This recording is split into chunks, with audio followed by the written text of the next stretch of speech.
The last time my family contacted me, they didn't ask if I was okay. They didn't say they missed me. They didn't even pretend. They asked for $127,000, my entire life savings, packed inside a legal document that would protect them and ruin me if their business collapsed. 8 years of silence, 288 ignored calls, $23,000 sent with no thank you. And when they finally remembered I existed, it wasn't love, it was panic. Because to them, I was never a daughter. I was a backup plan with a heartbeat. I'm Claire, 34 years old, senior accountant, the kind of person who documents everything. And that habit, it's the reason I'm telling you this story today, instead of bankrupt and broken. If you're watching, please like and subscribe and comment, telling me where you're from. Now, let me take you back to the moment I realized I was never a daughter to them, just an emergency fund with a heartbeat. I was 26 years old when I got my first real promotion. Junior accountant at Morrison and Blake Consulting in Denver. It wasn't glamorous, but it was mine. Earned through 3 years of 70-hour weeks and enough spreadsheets to wallpaper my entire apartment. The first person I called was my father. The phone rang 4 times before his voicemail picked up. "Hi, you've reached Richard Sterling. Leave a message." I left one, then another the next day, and another 3 days after that. He never called back. 1 week later, I was scrolling through Facebook during my lunch break when I saw it. 47 people gathered around my half-brother Derek at his high school graduation party.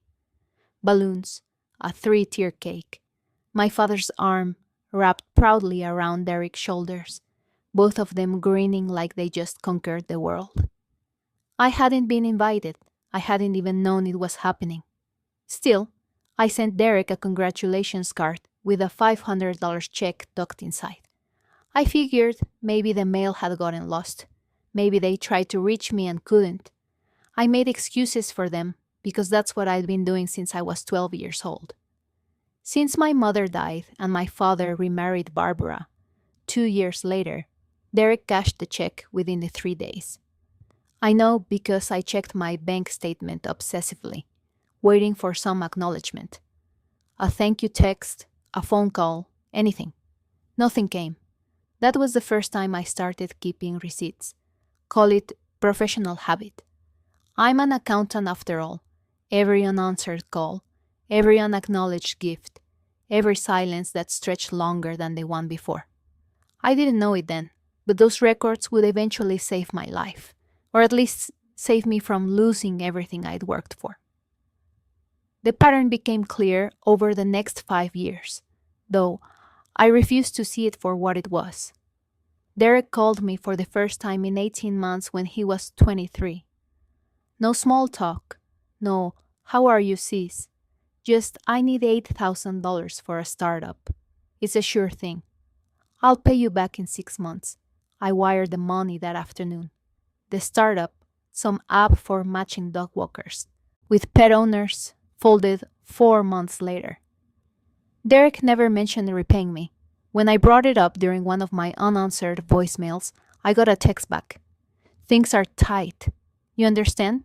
I understood. I always understood.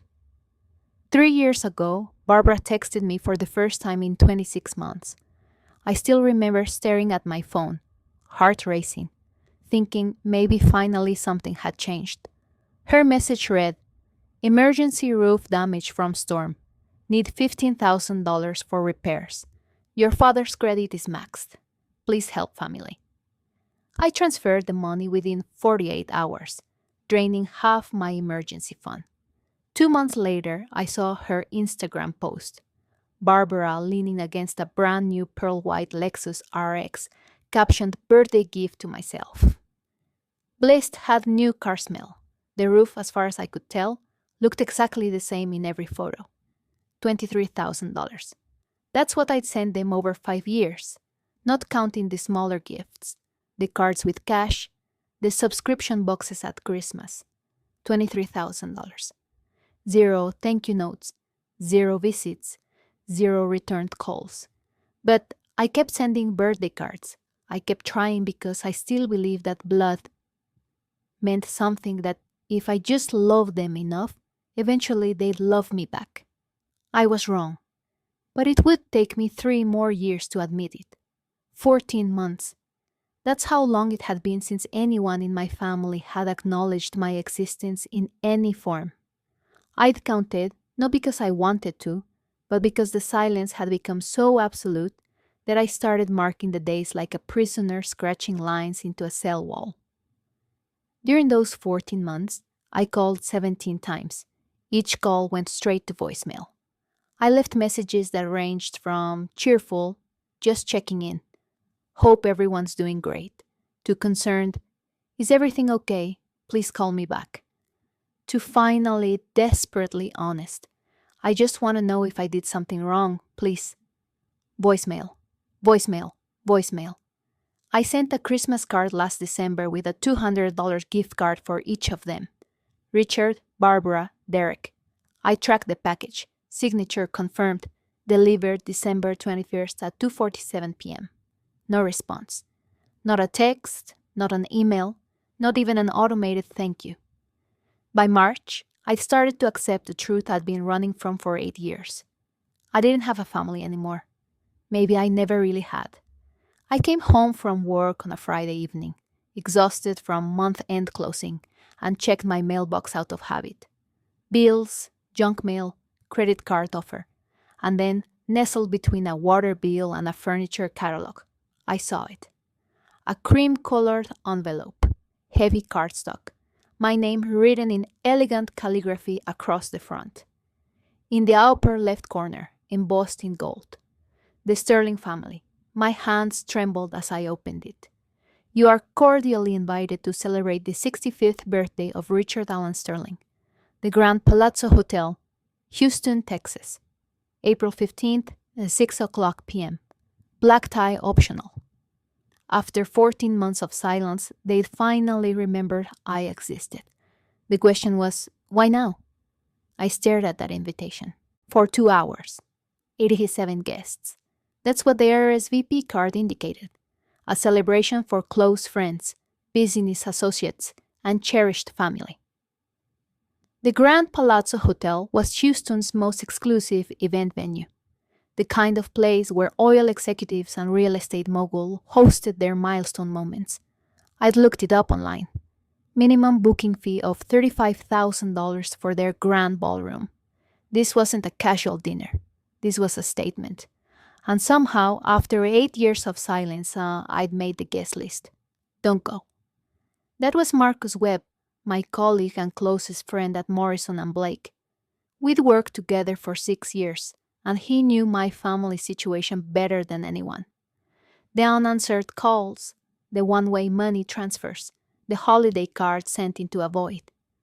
Why would they invite you now? Marcus asked, spinning a pen between his fingers after 14 months of nothing. Maybe he's sick. Maybe this is his way of reaching out. Marcus shook his head slowly. People don't change after 8 years without a reason, Claire. Not good reasons, anyway. He paused. Let me check something before you book a flight. Sterling Investments, right? Your dad's company. I nodded. Public filings are available through the Harris County Clerk's office. Real estate LLCs have to report certain things. Let me just take a look. As a favor. I wanted to argue. I wanted to believe the invitation meant my father had finally realized what he'd been missing, that he wanted his daughter back in his life. But the accountant in me, the part that had been keeping records for 8 years, knew Marcus was right. Something about this invitation didn't add up. Okay, I said quietly. Check, but I'm probably going anyway. Marcus called me 3 days later at 9:47 p.m. I was in my pajamas halfway through a glass of wine, trying not to think about whether I should buy a new dress for the party. You need to see this, he said. I'm sending you a file right now. My laptop chimed. The email contained a PDF, 17 pages of public filings, court documents, and lien records for Sterling Investments, LLC. What I read made my stomach drop. Sterling Heights. That was my father's flagship project. 12 luxury townhouses in a gated community on the outskirts of Houston. According to these documents, construction was 7 months behind schedule. The original completion date was September of last year. It was now April, and the frames weren't even finished. It got worse. 3 contractors had filed lawsuits for non-payment. Martinez Construction for $89,000, Apex Electrical for $67,000, and Premier Plumbing for $124,000. Total outstanding debt $280,000. The bank loan from First National, $2.1 million at 8.5% interest, had an extension deadline of April 20th, 5 days after the birthday party. If he doesn't secure additional capital by the 20th, Marcus explained, the bank can call the entire loan, force a sale, the project goes into receivership. I did the math. Even selling the partially completed units wouldn't cover the debt. Richard Sterling was about to lose everything. And how much would he need to stay afloat? Roughly $150,000, just enough to pay the contractors and convince the bank to extend. I had $127,000 in my savings account. Suddenly, the invitation made perfect sense. They don't want me there, I whispered. They want my money. I bought the plane ticket anyway. $342, one way, Denver to Houston. April 14th, arriving at 6:15 p.m., the night before the party. I told myself I needed to see this through. I needed to look my father in the eyes and understand once and for all whether I'd ever been anything more than a financial safety net.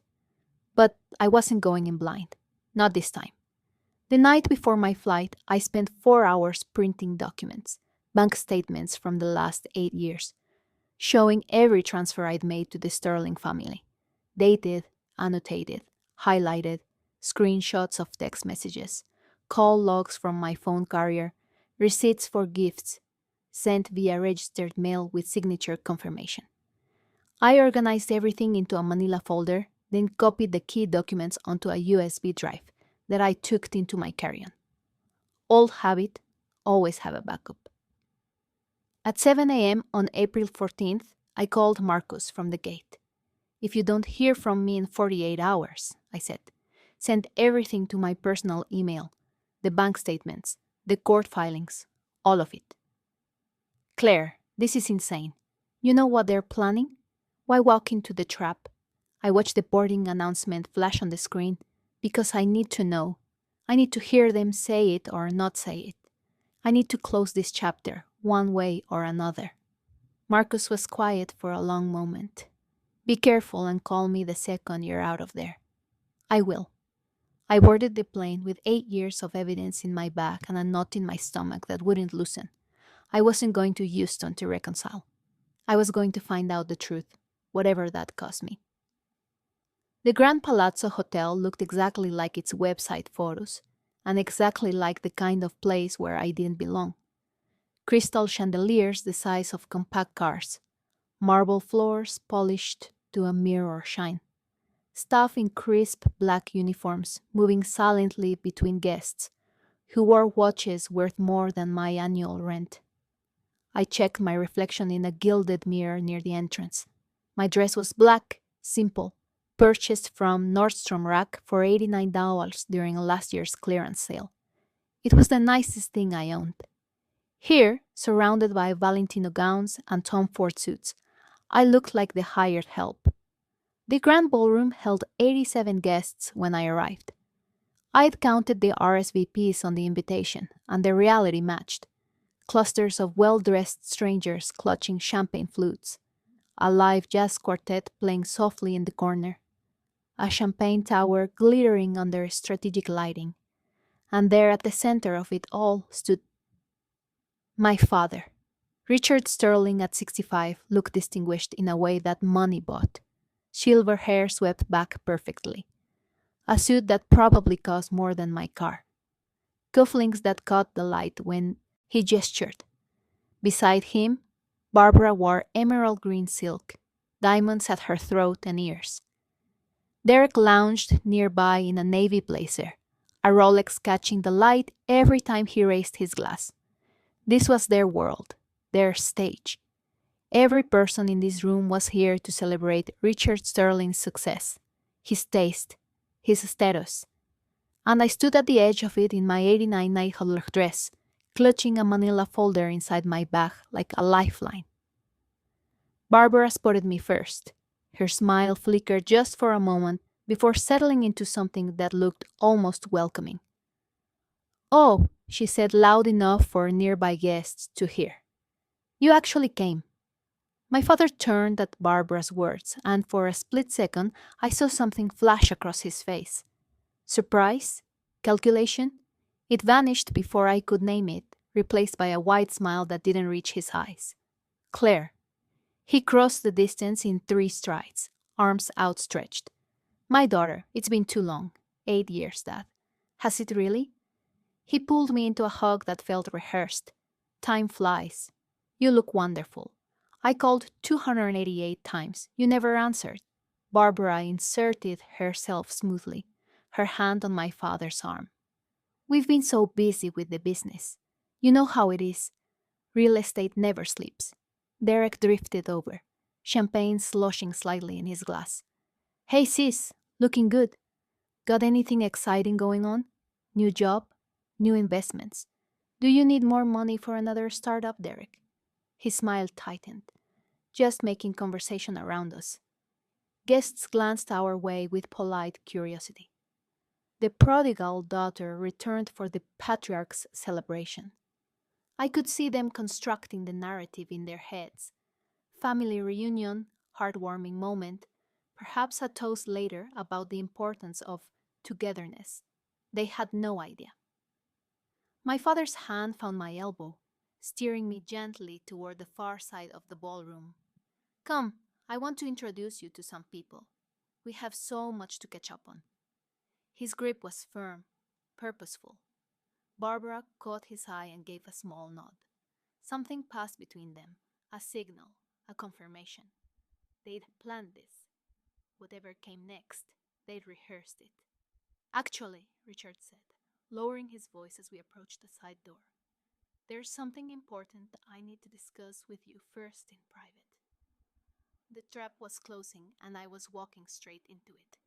Before we could reach the side door, the band stopped playing. A spotlight swung toward the small stage at the front of the ballroom, and my father's hand tightened on my elbow. "Wait," he said. "First this." He guided me toward the stage, and I realized with growing unease that he intended for me to stand beside him in front of everyone. The event coordinator handed Richard a microphone. 87 faces turned our way. "Friends, colleagues, family," Richard began, his voice rich with practiced warmth. "Thank you all for being here to celebrate this milestone with me. 65 years, and I owe every success to the people in this room." Polite applause, champagne glasses, raised. "But tonight, I want to acknowledge someone very special." He turned to me, and I felt the weight of every gaze in the room. My daughter Claire has finally come home after many years away.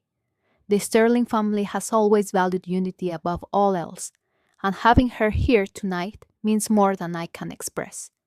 The applause swelled, smiles everywhere. A woman near the front dabbed at her eyes. They were buying it. Every single person in this room was watching Richard Sterling play the loving father, welcoming his estranged daughter, and they believed him completely. I saw a man in a gray suit near the bar, notebook in hand, scribbling rapidly. Press? Of course there was press. This wasn't just a birthday party. It was a performance. "Family always comes first," Richard concluded, squeezing my shoulder. "No matter how far we wander, we always find our way back home." More applause. Camera flashes. I stood there with a smile frozen on my face, understanding with perfect clarity what was happening. He wasn't welcoming me back. He was rewriting history. And 87 witnesses had just watched him do it. The side room was smaller than I expected.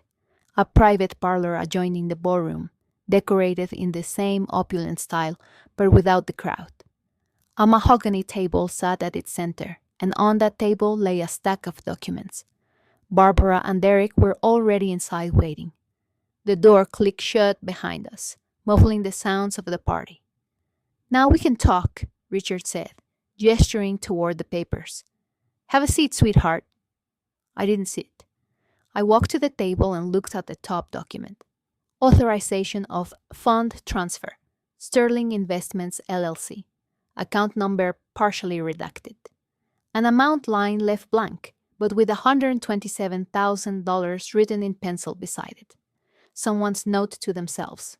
"What is this? An opportunity?" Richard settled into a chair across from me, relaxed, confident. Sterling Heights is going to be the most prestigious development in Harris County. Pre-sales are already exceeding projections. We just need a small capital injection to get through a temporary cash flow situation. "You want my savings? I want you to invest in your family's legacy." He smiled. 18 months, you'll double your return. I guarantee it. I flipped to page 3. There, buried in the fine print, I found what I was looking for. Non-refundable investment in the event of project dissolution or bankruptcy. I slipped my phone from my purse and took a photo of the page. Quick, casual, the accountant's instinct. "What are you doing?" Barbara's voice sharpened, reviewing the terms. "I am a professional accountant, Barbara. I read contracts before I signed them." "If you don't sign," Barbara said quietly, stepping closer, "everyone out there will know exactly what kind of daughter you are, abandoning your father when he needs you most." There it was, the threat behind the velvet. Richard leaned forward, his salesman's smile firmly in place. "The bank's extension deadline is Monday at 8 a.m. That gives us 72 hours to secure additional capital. Once we're over this hurdle, the project moves forward and everyone profits, including you." 72 hours, I repeated. "And if I don't agree, then First National calls the loan. Sterling Heights goes into foreclosure. 3 years of work gone." He spread his hands. "You'd really let that happen to your own family?" Derek chimed in, lounging against the wall with his champagne. "Come on, sis. It's not like you have kids or a husband draining your accounts. You've got the money just sitting there. What's the big deal?" I felt something cold settle in my chest. Not anger, not yet. Something quieter. "Recognition. Let me make sure I understand," I said evenly. "You haven't returned a single phone call in the 8 years. You didn't come to my promotion celebration. You didn't acknowledge any birthday, any holiday, any gift I sent. And now you want me to hand over every dollar I've saved since I was 22. Barbara's expression flickered. "We've been busy. You cashed the checks, though. Every single one. Derek's $8,000 for his startup. Your $15,000 for the roof repair." I looked at Barbara. "That was a nice Lexus, by the way." Silence. Richard's smile had tightened. "This isn't about the past, Claire. This is about finally stepping up when it matters. You raised me until I was 18. I said that was your legal obligation. After that, I paid my own way. $68,000 in student loans. 9 years to pay them off. Don't frame your obligation as a favor I need to repay." Barbara stepped forward and I saw the calculation in her eyes. "If you won't sign in here," she said, "perhaps we should discuss this somewhere more public. I should have seen it coming." Barbara didn't wait for my response. She turned on her heel, threw open the door to the ballroom, and raised her voice loud enough to cut through the jazz quartet and champagne chatter. Everyone, please. I need your attention." The music faltered. Conversations died. 87 faces turned toward us. Barbara positioned herself in the doorway, framed perfectly by the light, one hand pressed dramatically to her chest. "I'm so sorry to interrupt," she said, her voice trembling with rehearsed emotion. "But I need you all to know what's happening. Richard's daughter, the one he welcomed home tonight with open arms, has just refused to help her own father in his time of need." Murmurs rippled through the crowd. 8 years, Barbara's voice rose. 8 years she's been gone, never called, never visited.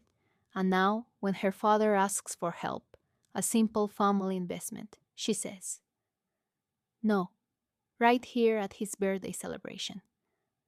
I stood frozen in the doorway, watching the narrative spin out of her control and into mine.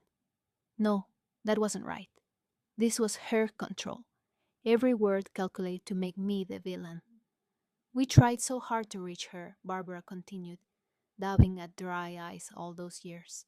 But she was too busy with her life in Colorado, too busy for her own family. And now, Barbara, Richard's voice was sharp. That's enough. But it wasn't enough. Not for her. She had found her audience, and she was playing to them with the skill of someone who'd spent decades performing the role of devoted wife and stepmother. The guest looked at me with expressions ranging from pity to disgust. The man in the gray suit was writing furiously. I had become the villain in my own story unless I changed the script. The whisper started immediately, abandoned her own father. 8 years. Can you imagine? And at his birthday party of all places. I stood in the doorway, 87 pairs of eyes dissecting me, judging me, finding me wanting. A woman in pearls shook her head slowly. A man in a three-piece suit muttered something to his wife that made her wince. An elderly woman I vaguely recognized as a distant aunt approached me with disappointment carved into every line of her face. Your father gave you everything, she said. Put a roof over your head, sent you to school, and this is how you repay him. I opened my mouth to respond, but what could I say? That he stopped paying for anything the day I turned 18. That I'd worked 2 jobs through college, that I'd sent them $23,000 over 5 years, and never received so much as a thank you. They wouldn't believe me. They'd already chosen their story. The journalist in this gray suit was watching me with undisguised interest, his pen hovering over his notebook. I could see the headline forming behind his eyes. Family drama erupts at real estate mogul's birthday gala. Richard stood behind Barbara now, his expression carefully neutral, letting his wife do the dirty work while he maintained plausible deniability. Derek smirked from the champagne table and something shifted inside me. 8 years, 238 unanswered calls, $23,000 sent into a void. And this public humiliation was how they treated me when I finally said no. I had spent my entire adult life trying to earn love from people who saw me as nothing more than an emergency fund. I was done trying. Excuse me, I said quietly and began walking toward the stage. The microphone was still on the stand where Richard had left it. The spotlight still pointed at the stage. I stepped into its glare before anyone could stop me. Everyone. My voice came through the speakers clear and steady. I'd like 5 minutes of your time. The room went still. Barbara moved toward me, her face twisted with alarm. Claire, what do you think you're... 5 minutes, I repeated, looking out at the crowd. Then you can go back to your champagne and your assumptions. I think you deserve to hear the full story before you decide who the villain is. I saw Richard's jaw clench. Derek sat down his champagne glass. The journalist in gray leaned forward, pen ready. I reached into my bag and pulled out my phone. My name is Claire Bennett. I'm 34 years old. I'm a senior management accountant at Morrison & Blake Consulting in Denver. And I've been trying to stay connected to this family for 8 years. I looked at Barbara, at Richard, at the 87 witnesses, who had already decided I was the ungrateful daughter who abandoned her dying father. You've heard one version of this story tonight. Now, let me show you another. My hands were steady as I connected my phone to the ballroom's display system. The same system they'd used it earlier for the slideshow of Richard's greatest achievements. The main screen behind me flickered to life. I've been silent for 8 years, I said. I've sent money when asked, called when ignored, and made excuses for people who couldn't be bothered to remember my birthday. Tonight, I'm going to stop being silent. I pressed play. Let's start with the numbers. Hey everyone, before I continue, I have to ask, what would you have said up there in front of 87 people who already thought you were the villain? Would you have walked away? Would you have fought back? Let me know in the comments below. And if you're new here, hit that subscribe button and the notification bell so you don't miss what happens next. Now, let me tell you exactly what I showed them. The first door document appeared on the screen behind me, a bank statement from Chase dated January 2017. This is a wire transfer for $8,000, I explained, keeping my voice level. Sent to Derek Sterling for a startup investment that failed 4 months later. No repayment, no acknowledgement. I swiped to the next image. March 2021. $15,000 transferred to Barbara Sterling for emergency roof repairs. I let that sit for a moment. 2 months later, Barbara posted a picture of her new Lexus on Instagram. The roof, as far as I know, remains unchanged. Murmurs from the crowd. Barbara's face had gone pale. Over the past 8 years, I have transferred $23,000 to members of this family. Every single transfer is documented here. Bank statements, wire confirmations, dates, amounts. I pulled up the call log next. 3 pages of outgoing calls, each one highlighted in yellow. 288 phone calls, all outgoing. You can see the duration here. Most of them end at 0 minutes and 0 seconds. That's what happens when you go straight to voicemail. Someone in the crowd coughed nervously. And here I switched to a screenshot. Are the only 2 text messages I've received from this family in 8 years, both requesting money. No, up, how are you? No, happy birthday. No, we miss you. The elderly aunt who'd scolded me earlier was staring at the screen with her mouth slightly open. I'm not asking you to feel sorry for me, I said. I'm showing you facts because someone just told this room that I abandoned my family. The numbers suggest a different story. I looked directly at Richard. Your turn to explain, Dad. Or should I keep going? Richard's face had gone from confident to granite. He didn't move. Fine, I said. Let me continue. I pulled up the next set of documents, the public filings Marcus had sent me. Sterling Heights, 12 luxury townhouses, my father's flagship project. I pointed to the screen. These are public records from the Harris County Clerk's office. Anyone in this room can verify them. The first filing appeared, a lawsuit from Martinez Construction, dated October of last year. $89,000 in unpaid invoices. 3 contractors are currently suing Sterling Investments for non-payment. Total outstanding $280,000. I heard someone gasp. An older gentleman near the bar set down his drink very carefully. The project is 7 months behind schedule. The bank loan, $2.1 million from First National, has an extension deadline of April 20th. That's 5 days from now. I pulled up the final document, the authorization of fund transfer I'd photographed 30 minutes earlier. This is what they asked me to sign tonight. See this clause here?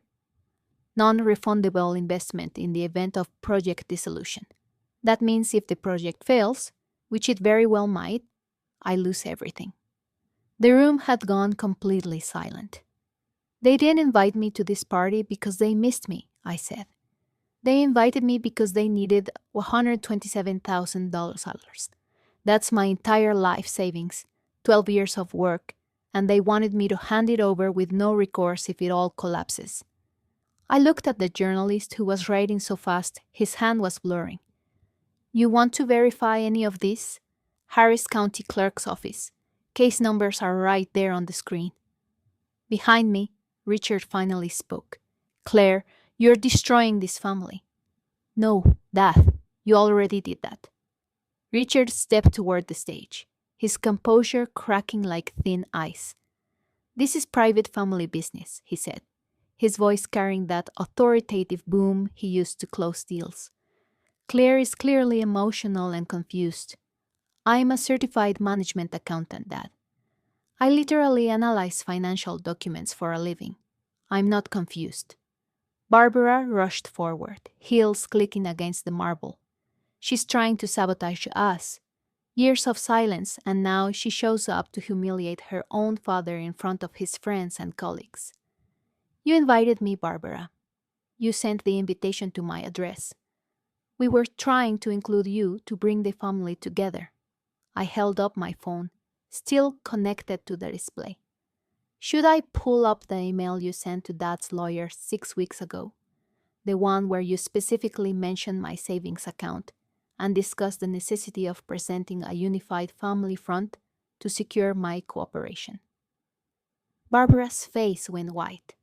How did you CC Dad's company email, which he shares with his business partner, who shares an accountant with my firm?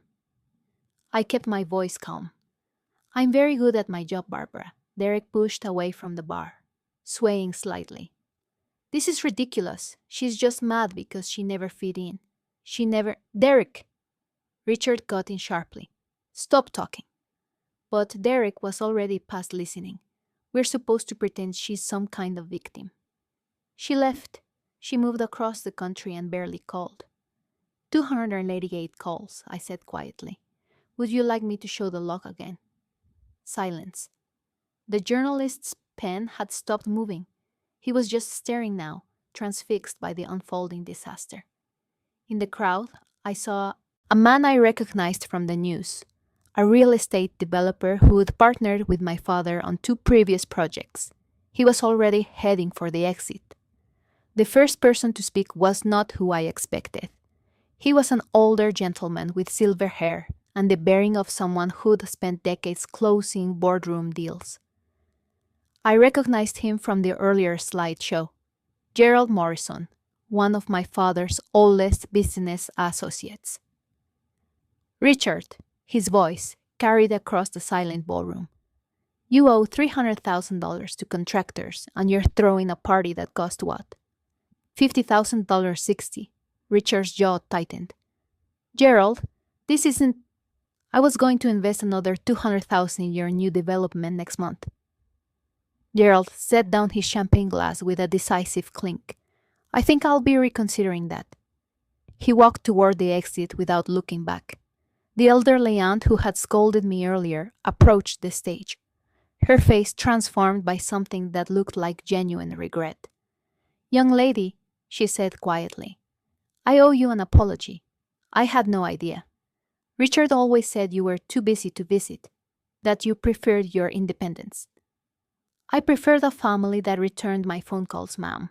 She nodded slowly, then turned to look at Richard with an expression I couldn't quite read. Disappointment, disgust, both. More guests were leaving now, not rushing. This crowd was too polished for that, but definitely leaving. The whispers had changed direction. Lawsuit against contractors. Tried to take her savings. She had receipts for everything. I saw Barbara trying to intercept departing guests, her smile desperate. This is all a misunderstanding. She's always been difficult. Richard is a wonderful father. No one was stopping to listen. The journalist in gray caught my eye and nodded once. Not approval exactly, more like acknowledgement. This was a story now. It would be in print by morning. Richard stood alone in the center of his own party, watching his empire crumble in real time. I stepped down from the stage. The remaining guests parted for me like I was carrying something contagious, or maybe something they didn't want to catch. Failure, scandal, the truth. Richard intercepted me halfway to the door. Up close, I could see the lines around his eyes, the gray at his temples, the desperate calculations still working behind his expression. Claire, his voice had dropped low for only me to hear. You've made your point. Now, let's talk about how we fix this. There's nothing to fix, Dad. I'm your father. Doesn't that mean anything? I looked at him, really looked, and I felt something I hadn't expected. Not anger, not triumph, just a deep, hollow sadness. I spent 8 years trying to be your daughter, I said. You spent 8 years treating me like a backup bank account. I'm done auditioning for a role I was never going to get. I pulled the authorization of fund transfer from my bag, the copy I'd photographed earlier. Slowly, deliberately, I tore it in half, then in quarters. This is my answer. I placed the pieces in his hand. Barbara was crying now. Real tears or performance? I couldn't tell. Derek had disappeared, probably to the open bar. The remaining guests pretended to examine the ceiling, the chandeliers, anything but the dying patriarch of Sterling Investments. I walked to the exit and paused at the doorway. I tried for 8 years. I said loud enough for anyone still listening to hear. I don't need your approval anymore. From tonight, you don't have a daughter. I stepped into the Houston night, the door swinging shut behind me. For the first time in 8 years, I felt like I could breathe. But this wasn't the end. It was just the beginning of what came next. I called Marcus from the Houston airport at 11:47 p.m. I saw the video, he said before I could speak. Someone posted it on Facebook 20 minutes ago. Claire, are you okay? I'm okay. I was surprised to find it was true. I'm at the airport taking the red-eye home. Videos already got 1,200 views. Comment section is intense. I hadn't thought about the phones. Of course, people had recorded it. 87 witnesses with smartphones. And I just put on the performance of my life. It's going to get worse before it gets better, I said. The journalist was from the Houston Business Journal. This will be in print by morning. Let it be. Marcus's voice was firm. You told the truth. That's all you did. I watched the plane take off through the terminal window, its lights disappearing into the darkness. I'm going to change my name. Silence on the line. I know it sounds drastic, I continued, but I've been thinking about it for months. I don't want to be Claire Bennett anymore. I don't want any connection to them. Is that even possible? Yes. Colorado allows legal name changes for any reason that isn't fraud related. I've already researched the process. The accountant in me always 3 steps ahead. Filing fee is $98. Takes about 6 to 8 weeks. What name are you choosing? I smiled. The first real smile in hours. Rachel Cart. Marcus was quiet for a moment. Rachel Cart. I like it. I'm going to disappear. Marcus, new name, new city, new life. They won't be able to find me. And what about Derek, Barbara, Richard? Let them live with the consequences of their choices. I'm done cleaning up their messes. Linda Hartwell's office was on the 3rd floor of a modest building in downtown Denver. She specialized in identity law, name changes, witness protection consultations, people starting over for one reason or another. Your situation is straightforward, she said, sliding a folder across her desk. Colorado Revised Statute Section 131581801. You can petition for a legal name change as long as you're not doing it to evade creditors, escape criminal liability, or commit fraud. I just want to stop being who they can use. That's a perfectly valid reason. Linda smiled. She had clearly heard similar stories before. Here's how the process works. We file a petition for change of name with the Denver District Court. $98. Filing fee. The court sets a hearing date, usually within 6 to 8 weeks. Assuming no objections, the judge issues a court order and your new name becomes legal. I looked at the form. Petitioner's current legal name, Claire Bennett. Proposed new legal name, I wrote carefully, Rachel Cart. After the order is issued, Linda continued, you'll need to update your social security card, driver's license, passport, bank accounts, everything. It's tedious, but not complicated. And if your family tries to find you, your new name is public record if they know where to look. But there's nothing requiring you to tell them. No forwarding address, no notification. You simply become a different person legally speaking. I signed the petition. One more thing, Linda said as I stood to leave. I've been doing this for 15 years. The people who change their names because they want to escape abusive or exploitative family situations, they almost never regret it. It's the ones who keep hoping the family will change who end up back in my office heartbroken. I'm done hoping, I said. Good. See you in 6 weeks, Miss Card. 8 weeks later, Claire Bennett ceased to exist. The court order arrived on a Tuesday afternoon. A single sheet of paper that changed everything. Case number 2024, CV3892, in the matter of Claire Bennett, petitioner. The petition for change of name is hereby granted. The petitioner's legal name shall henceforth be Rachel Card. I stared at it for a long time. Then I got to work. The house sold in 3 weeks. A young couple with a new baby. Excited about the neighborhood, thrilled by the price, $285,000 cash offer.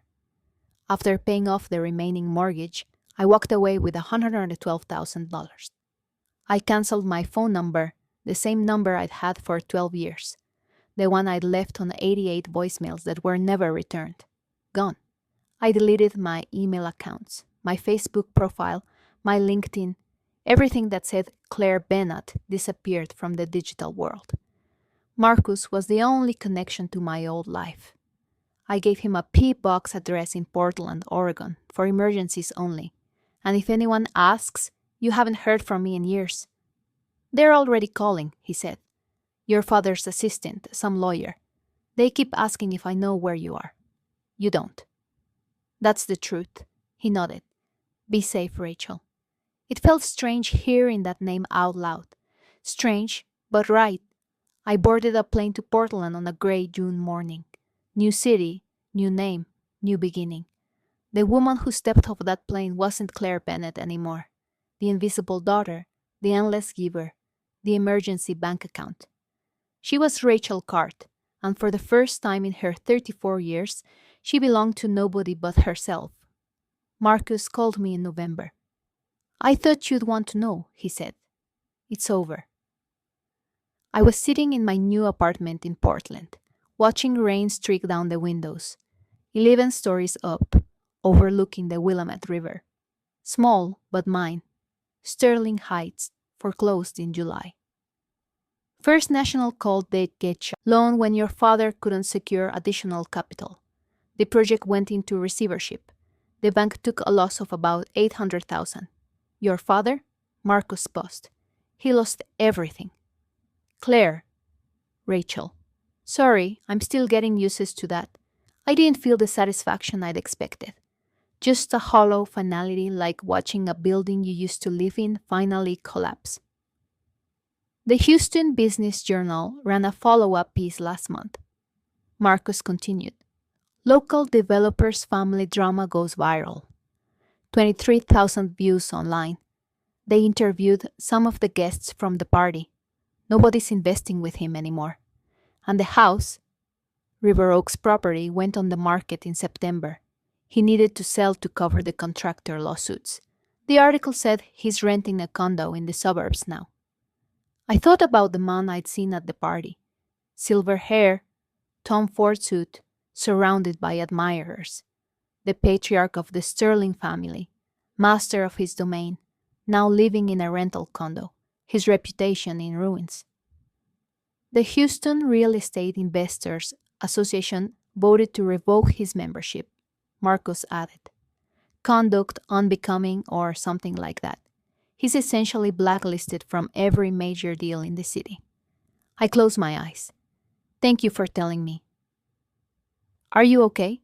Was I? I wasn't sure. I didn't feel victorious. I didn't feel vengeful. I just felt distant, like I was reading about someone else's life. I'm okay, I said. I'm building something new. Derek tried to find me first. Marcus told me about it in January.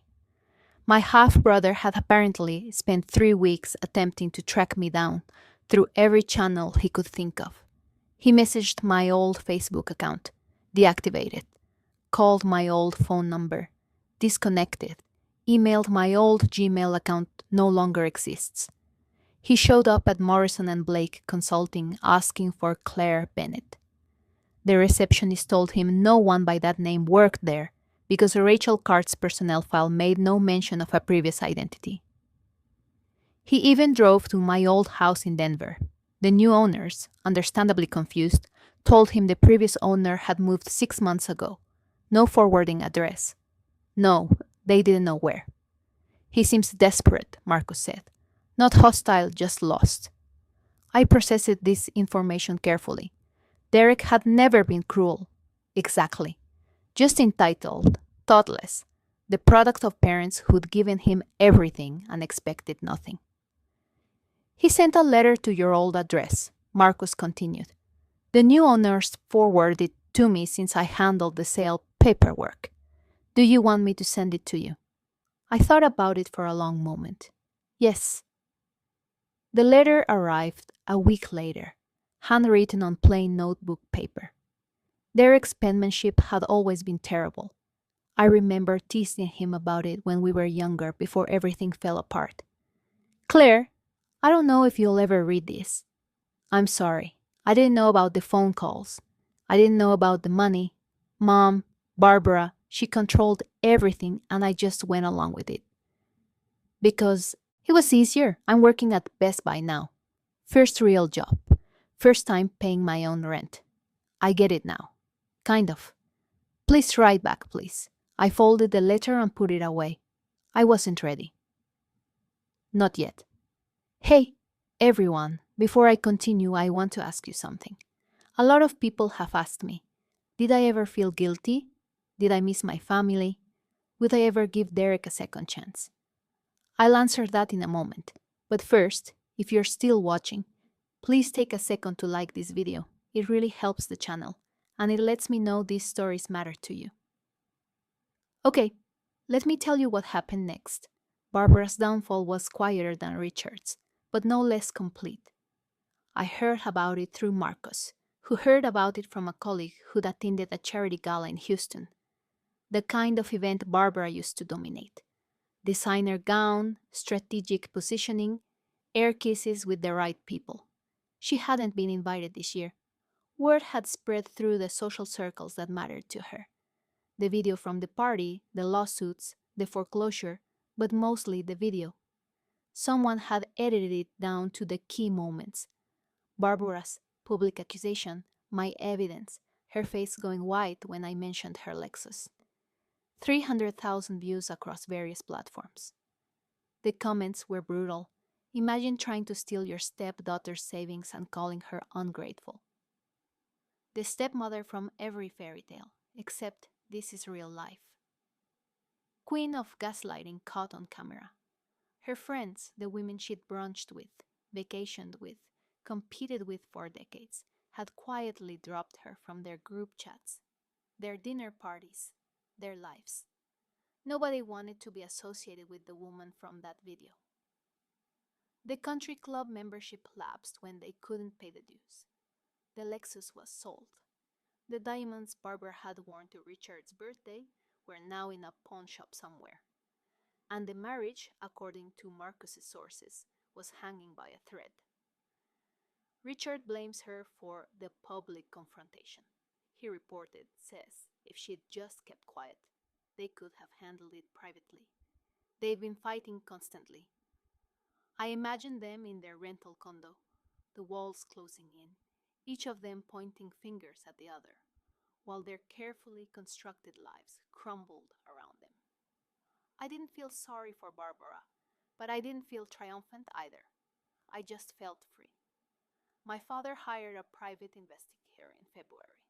Marcus discovered this by accident. The investigator had called Morrison and Blake, asking questions about a former employee named Claire Bennett. Standard due diligence, he'd claimed. Background check for a financial matter. The receptionist, properly trained, had declined to provide any information. According to Marcus, the investigator was charging $3,000 a week. For 2 months, Richard Sterling paid someone to search for a daughter who didn't exist anymore. Claire Bennett's trial ended at Denver District Court. Case number 2024, CV 3892. But Colorado law didn't require that name change. Records include the new name in public facing documents without a court order, which required proving harm. My father couldn't access the sealed portion of the file. The investigator told Richard it's a dead end.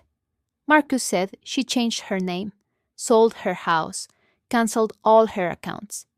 If she doesn't want to be found, she won't be found. $24,000. That's what my father spent trying to locate me. The irony wasn't lost on me. 8 years ago, he couldn't be bothered to return a phone call.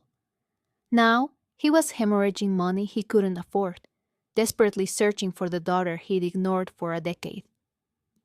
He called the investigator off last week, Marcus added. Said he couldn't afford to continue. I sat with that information for a long time. Part of me, a small, stubborn part I'd been trying to silence for months, wondered if this meant he actually cared. If losing everything had finally made him see what he'd thrown away. But the larger part of me knew better. He wasn't looking for his daughter. He was looking for his last remaining asset. And that asset had made herself impossible to find. Winter in Portland was gray and wet and absolutely beautiful. I'd found an apartment in the Pearl District, 11 floors up with floor-to ceiling windows that looked out over the Willamette River. On clear days, I could see Mount Hood in the distance. On gray days, which was most of them, I watched the rain and felt something I hadn't experienced in years. Peace. My new job at Pacific Northwest Financial was everything my old position had been, minus the baggage. Same work, audits, reconciliations.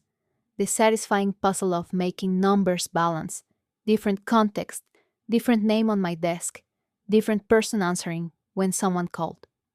Rachel, can you look at these quarterly projections?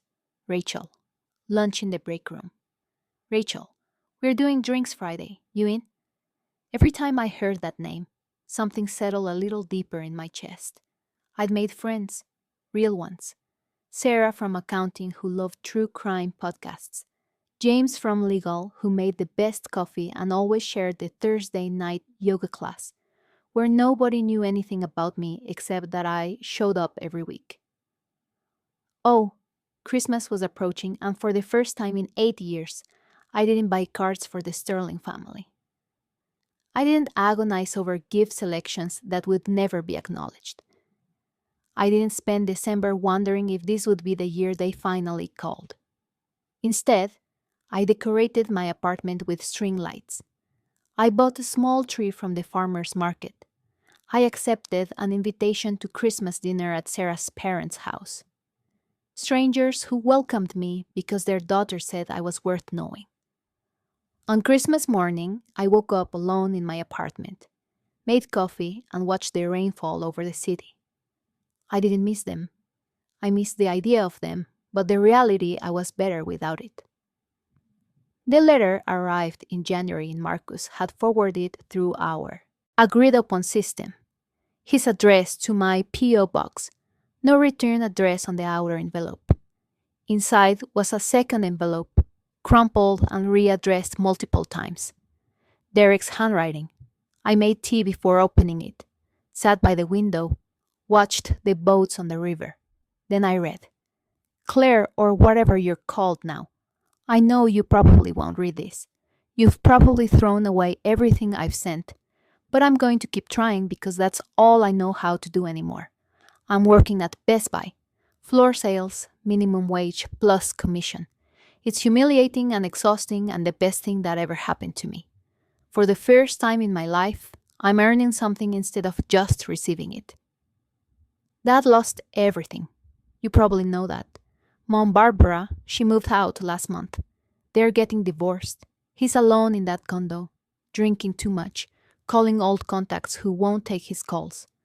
I'm not asking you to feel sorry for him. I'm not even asking you to forgive me. I'm asking you to know that I understand now what it's like to work for something. What it's like to be ignored by people who are supposed to care. What it's like to realize you were wrong about everything. I'm trying to be better.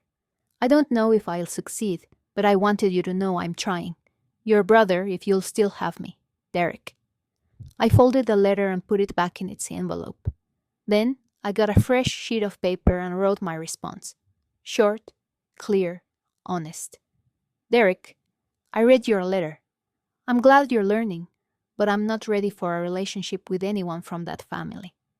Maybe someday, maybe never. I hope you understand. Or, I mailed it the next day. No return address. Here's what nobody tells you about setting boundaries. It feels selfish until it doesn't. For 8 years, I'd measured my worth by how much I could give to people who never gave back. Every unanswered call was a test I'd failed. Every ignored gift was proof I wasn't trying hard enough. I'd built my entire identity around being the good daughter, the reliable one, the family member who always showed up. And what had it gotten me? A spot at a birthday party designed to extract my life savings. Sitting in my Portland apartment, watching the winter rain, I finally understood something that had taken me 34 years to learn. Boundaries aren't walls. They're not about shutting people out. They're about deciding who gets access to your life and on what terms. I didn't hate Richard. I didn't hate Barbara. I didn't even hate Derek, who was finally starting to become the person he should have been all along. I just didn't have space for them anymore. My therapist, yes, I'd started seeing one, a gentle woman named Dr. Coleman, who specialized in family estrangement, called it radical acceptance. You're not responsible for their choices, she said during one of our sessions. You're only responsible for yours, and you chose to protect yourself.